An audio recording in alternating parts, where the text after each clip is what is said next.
আসসালামু আলাইকুম। আমি ডাক্তার মোহাম্মদ মুস্তাফিজুর রহমান। আমি medical college for women and hospital উত্তরাতে ইউরোলজি বিভাগে সহযোগী অধ্যাপক হিসেবে কর্মরত আছি। আজ আমি আপনাদের কিডনি ও কিডনি নালীতে পাথর হওয়া রোগের সম্পর্কে বলবো। কিডনি ও কিডনি নালীতে পাথর হলে যেসব লক্ষণগুলো প্রথমে প্রকাশ পায় তা হলো পিছনে মেরুদণ্ডের দুই পাশে ব্যথা অনুভব হওয়া এবং এই ব্যথা সামনের দিকে যাওয়া, প্রস্রাব লাল হওয়া, প্রস্রাবে জ্বালাপোড়া করা, জ্বর আসা ও বমি বমি ভাব হওয়া। ব্যথা তীব্র হয়, মাঝে মাঝে এত তীব্র ব্যথার কারণে ভর্তি হতে হয়। তো কাদের বেশি হয় এই কিডনি এবং কিডনি নালীতে পাথর?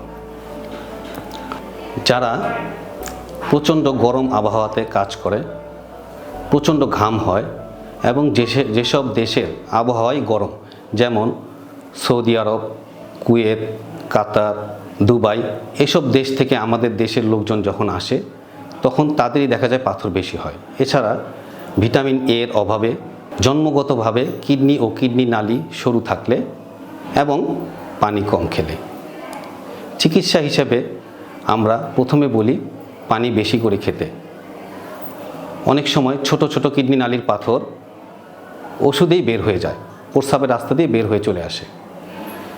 কিন্তু কিছু কিছু ক্ষেত্রে পাথর বড় হলে ওষুধের মাধ্যমে বের হতে চায় না।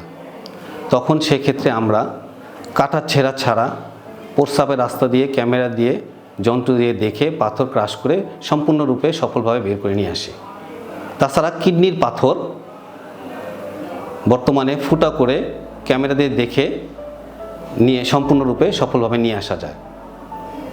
2018 সাল থেকে মেডিকেল কলেজ ফর ওমেন হসপিটালে এই আধুনিক চিকিৎসাগুলো সফলভাবে সম্পূর্ণ হয়ে আসছে।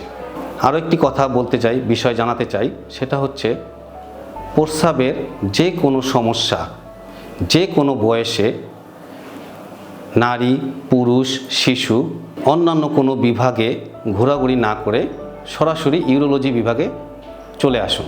কেননা প্রস্রাবের সমস্যা ইউরোলজিস্টই ভরসা। ধন্যবাদ, ভালো থাকবেন। আসসালামু আলাইকুম।